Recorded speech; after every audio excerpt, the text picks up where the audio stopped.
Welcome everyone to another video of Vinyl Addict. This is Chili, and this video is a continuation for a two-part video that I was doing on Prince.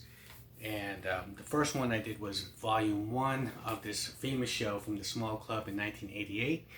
This is Volume 2, and this is a concert that comprised of 200 people in the audience. It was an after show, and that first Volume 1 was 2 vinyls, and this again is 2 vinyls. Now before I get into this, just remember to hit the like button, share, and comment on the video, and if you haven't yet, please subscribe to the channel. So let's get into this. So this is part 2 of that famous show. This is a very sought out, it was considered a bootleg, a very good bootleg, but it's released on vinyl. You get it from Amazon, and it's a UK release. So I had to get this one and the Volume 1 from the UK, and it's well worth it.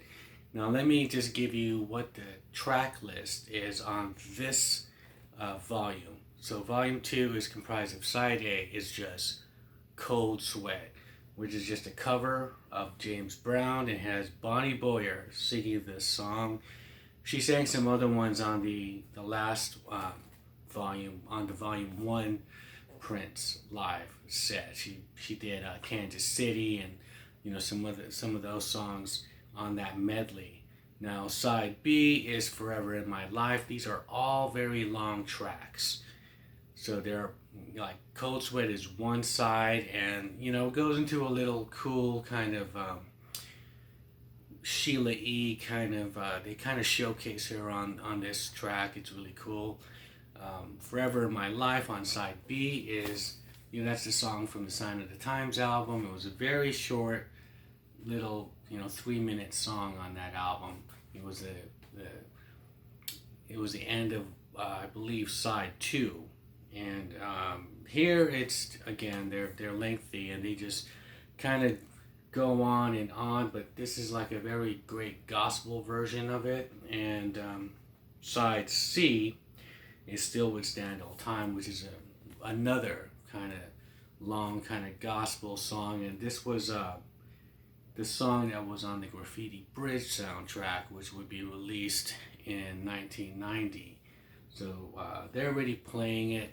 They're already playing these songs. This album does have some unreleased tracks, just like that one was unreleased until later, and cover songs, of course. So other than Cold Sweat, they have I'll Take You There starting off the last side, and it has Bonnie Boyer singing that again, and it's really short. And then it goes into Rave Unto the Joy Fantastic, which he wouldn't release until 1999. So that song has, been written, and he's played it here and there, touched on it, and, take it in the studio. There's been like different versions of it until he was completely satisfied with what would become Rave Unto the Joy Fantastic in the 1999 Arista Records release. And so this one has the same lyrics, so he's kept the lyrics. He was pretty much pleased with the lyrics, but the song itself sounds really different than the studio version that he finally released. But I do like the live version. The studio version, I do like what he's done with the guitar, and it's a studio track. It's a total different animal. But on this album, he goes from that to It's Gonna Be a Beautiful Night, the famous song from Sign of the Times. It go back and forth on that, and that'll be the end of the show. But they keep on. It was like a long medley on these 2 songs.